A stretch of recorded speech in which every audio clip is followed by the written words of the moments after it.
Today is June 9th, and I was just in the midst of reading Outsmarting Reality, which I'm like, why am I not reading this 20 minutes every day? That has to be a non-negotiable, and starting today, that will be a non-negotiable because I feel so much lighter every time I read it because it's like, oh, I'm in a loop.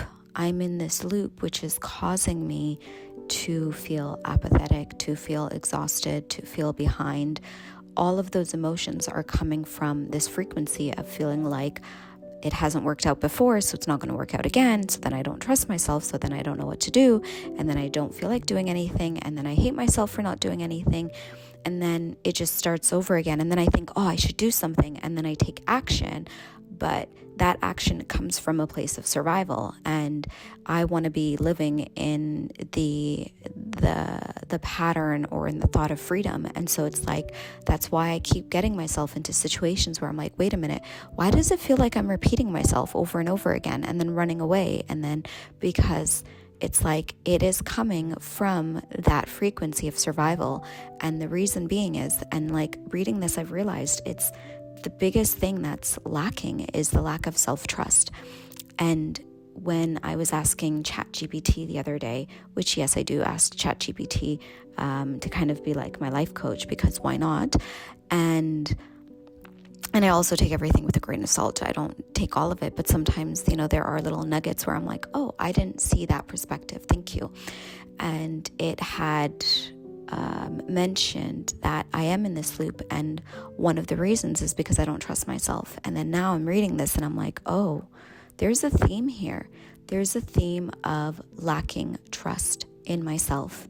And we can sit here and debate and figure out, oh, is it because of the education system? Is it because, we're constantly taught from the beginning that you need to be graded, and external validation was how we made it through life until, high school, or even for some of us through university. And then same thing with our jobs, where we're constantly being evaluated by others.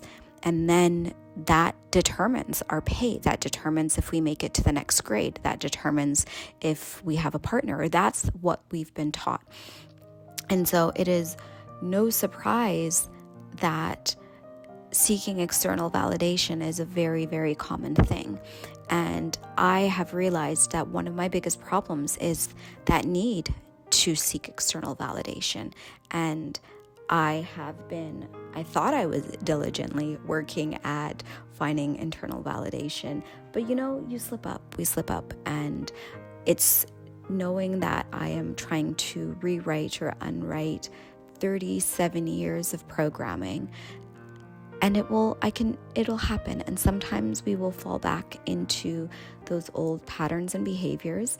But I think knowing what those patterns and behaviors are and being able to name and witness them gives us kind of a tool to then say, okay, I am falling back into old habits. What was the trigger? Okay, I've identified the trigger. What can I do in this situation? And for me, sometimes it's about stopping. Like when I go into that loop, because I will go into this freeze mode, and that freeze becomes binging. And I'm realizing now it's like I need something to take me away from that. And it's like, what are things that bring me joy? For me, it's baking. I find baking very therapeutic. I love going for walks. I love dressing up and being cute. Sometimes I even like cleaning my room. Like just simple organizing and cleaning makes me feel so good. I like to just spray myself with perfume, even if I'm not leaving the house or if I'm going to bed. Just finding those things to be like, okay, I've done something to take me out of that energy. It's like you're shaking it off. And then from that place of, okay, do I meditate? Do I walk? Going back into and finding healthier habits. I, for one, know a dopamine detox is very important, because sometimes I will get into this cycle where I'm like, how have I been on TikTok for 4 hours? Or how have I been watching Netflix for 5-6 hours straight? I'm telling straight, like, we're not even going to try to lie and bullshit. I will watch it straight to the point where my eyes are straining. I don't even know what I'm watching. I just continue to watch it because I'm in this numbed out phase of I need to feel something. I need to feel excitement. I need to feel sadness. I just need to feel, but I'm not feeling. And then I convince myself I'm exhausted. I need to rest, but I'm not really resting either. So it's this weird purgatory that doesn't make you feel great. So self-trust is so important, and going forward, and this is something I've done a little while back where I was part of this manifestation cohort group, and they had recommended like having a pings list. So anytime you have something, what's another way of saying it? You have a mental nudge. I think that's another way. So you have this mental nudge that tells you, hey, what about this? And I know you're supposed to action it right away. I find that even having them written down, you'll see a pattern of, oh, wait a minute. When I'm in a great mood, this keeps coming up. Because when I'm also in a negative mood, the same things keep coming up. So I think it's important. And for my pings list, I will only be adding to that when I'm in that emotion of excitement, joy, bliss, even contentment. I think contentment for me is a really big one, of just feeling content, because when I'm not content, it's frustration. So content is so important, feeling at peace. And so when I'm at peace and I'm content, because those are the emotions that my future self and my desired self lives in. And so when I am in that emotion and a thought or idea comes up, that's when I'm going to be writing on this pings list. I'm not going to be writing in it when I'm having a panic attack and I'm in this manic episode, which I sometimes do. I get into these really anxious, my anxiety takes over, and it's like I've become this other person that just wants to self-sabotage. And it's like, how do we run away from all of this? Because this is not great. I don't like this feeling, so I need to run away, which is probably why I haven't been able to keep a job for longer than 2 years. I haven't had a relationship for longer than that either. I'm going, and then I have a realization of, wait a minute, I think I'm going in the wrong path. And then instead of just being like, okay, I'm just going to gently nudge myself towards, it's okay, that happens. I have this panic attack of like, oh my God, I'm a horrible person. What have I been doing? Everything that I've been doing is shit. I need to start over. I need to burn it to the ground. Let's do it all over again because this was a failure, right? And it's that same concept of like, oh, I had a slice of pizza, I, fell off the wagon. Why don't I just spend the next 3-4 days binging?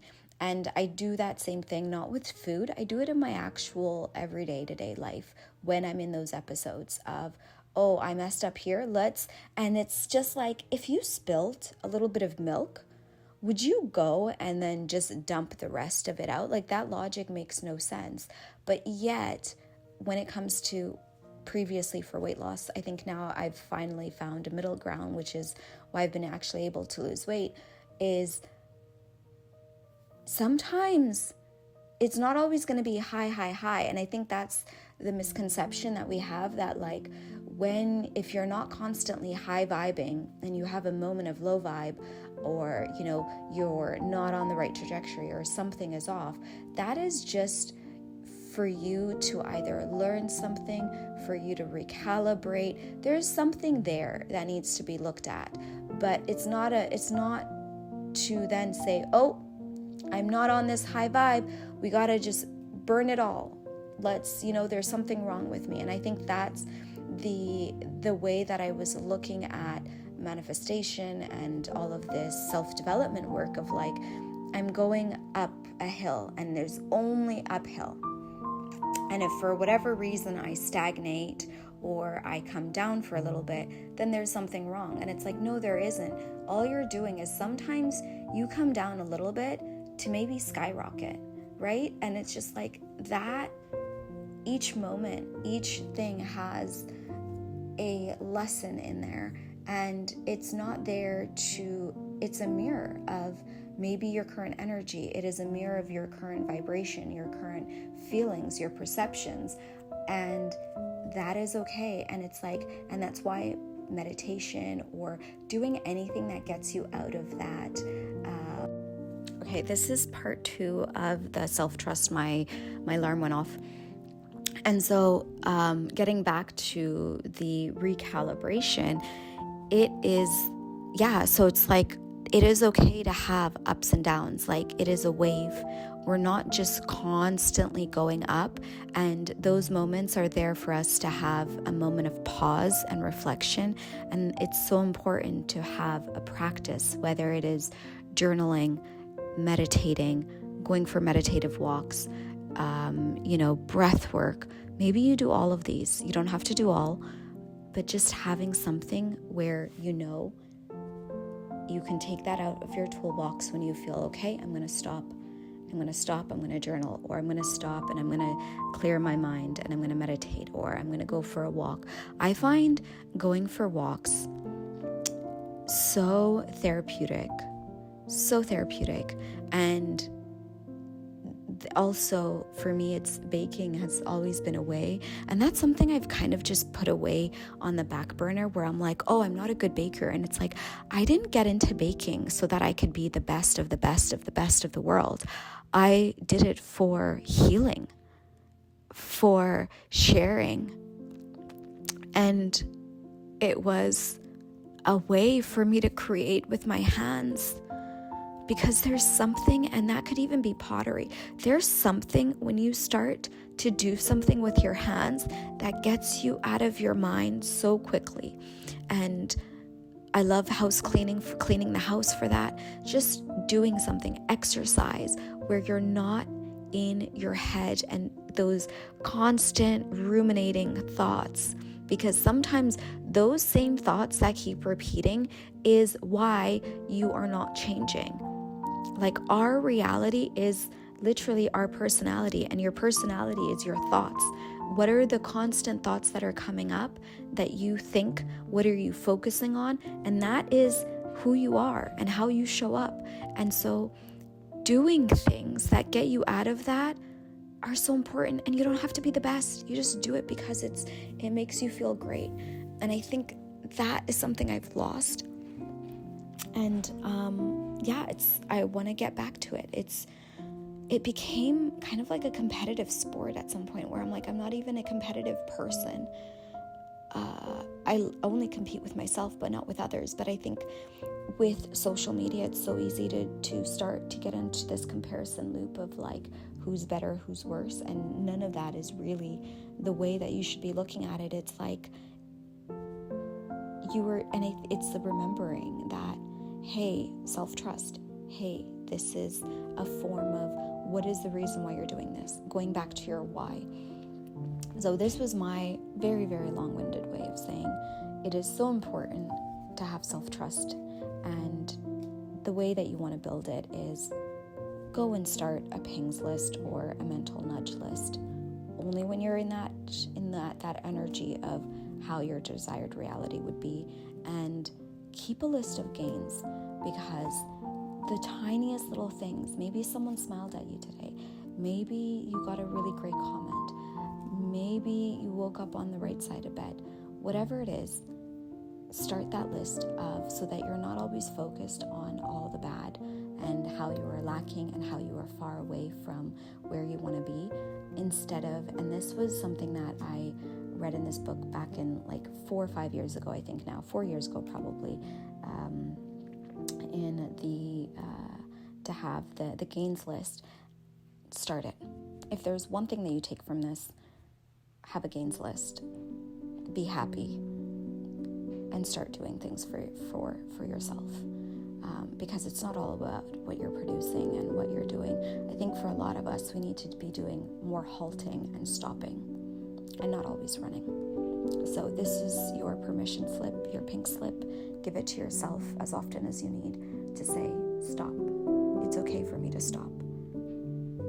And all right, let me know what you guys do for when you, as a healing habit or for therapy or as a way of mindfulness. What is your mindfulness practice? Is it yoga? Is it going to the gym? Is it going for a walk? Is it reading? Is it baking, painting? Let me know. I'm sure that way we can maybe have a little list for someone that's starting out that doesn't know. And you only know until, you don't know until you try. I didn't get into baking until I was 26. So just because you didn't have it figured out yet doesn't mean it isn't, there isn't something out there for you. And you're never too old for anything, for change. You can change today, even if you're 88 years old. All right, I love you guys, and I will see you in the next one. Stay healthy, stay happy, stay blessed. Bye. Now I'm gonna go. I did some Pilates. I didn't record it because my phone was dead and I needed to charge it, but yes, we are done today. We've baked, we've cleaned, and now I'm gonna take a shower and get ready for bed. Oh, and I did laundry as well. I'm so proud of myself.